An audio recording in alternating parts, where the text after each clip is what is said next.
something else, a match that I know you're not really looking forward to, but again, I think it's going to be interesting to see what these two can do. Yeah.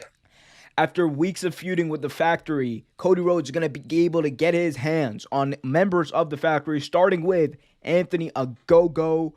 Anthony Ogogo, of course, has been baiting Cody Rhodes, saying stuff about America, whatnot. And Cody Rhodes came out and cut this impassioned promo about how he's bringing back the American dream and how he's a good old boy from Atlanta, Georgia, and how he's going to stand up for America. And, part of it I think was interesting, like you said. He's bringing back the American dream gimmick for this one night event, right?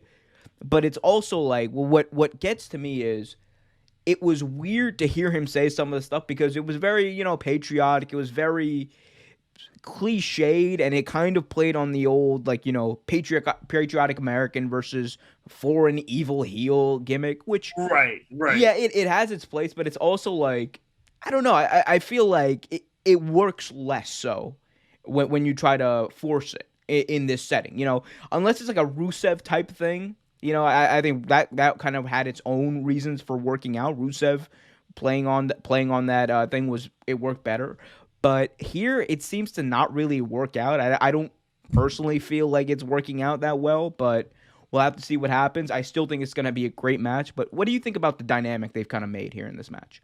See, that's why it was kind of weird for me because at first they were building up QT Marshall. You know what I mean? They were building up Marshall to be this guy that Cody was going to fight, because he was QT ran out to the bus. Cody jumped on him. They had this big brawl. You thought that was what was going to be. That's what I thought. But then you have Anthony Ogogo draping the flag over Cody and changing the aesthetics, which is fine, but it should have probably gone that way from the get-go. You know what I mean? Mm. And again, with the whole, with the I'm a real American and this invader comes in, it's been done to death. And it's been done, and I feel like it's been done better to death. You know what I mean? Yeah. But again, I think Anthony Ogogo is a great performer from what I've seen of him.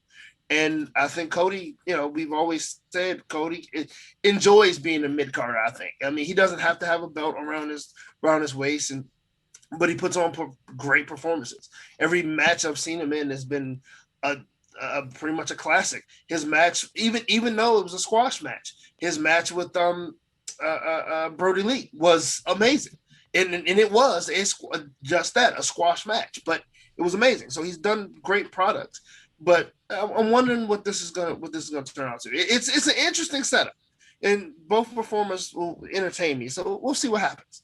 Yeah, I think this could lead down the line to like more of a a 5-on-5 match, maybe with the members of the American Nightmare Crew versus the members of the Factory. So Right. that might be what they're going for, and then Cody might have to fight Anthony Ogogo, and then everybody else in there. But man, one thing's for sure. QT Marshall is definitely not the person they're trying to get over in this feud. He's been a jobber. They made QT Marshall look like a jobber. Because at first you thought that's what it was because he ran out and did whatever, but now no. He's just a water boy. No, like he gets suplexed on the American Nightmare bus. He gets beat at blood and guts clean. He Cody Rhodes just making fun of him, making him look like an afterthought. And again, I think maybe the whole thing is QT Marshall is the leader, but he's not he's like more of like a managerial type leader. He's not necessarily like the most physically intimidating. He lets them handle like the workload, which I think could work, but we'll have to see. I've not seen a bad Cody Rhodes match in AEW, and I don't think we're going to start now. I think Anthony Ogogo has a lot of talent. He is I believe he's a former Olympian. I could be mistaken on that. I think bronze medalist. I believe. Bronze medal, an Olympic bronze medalist. There we go. The first Olympic bronze medalist in AEW history. Hey, he's got a lot of potential. I know he does. So this is going to be a good test for him, being in the ring with one of the best performers in wrestling today.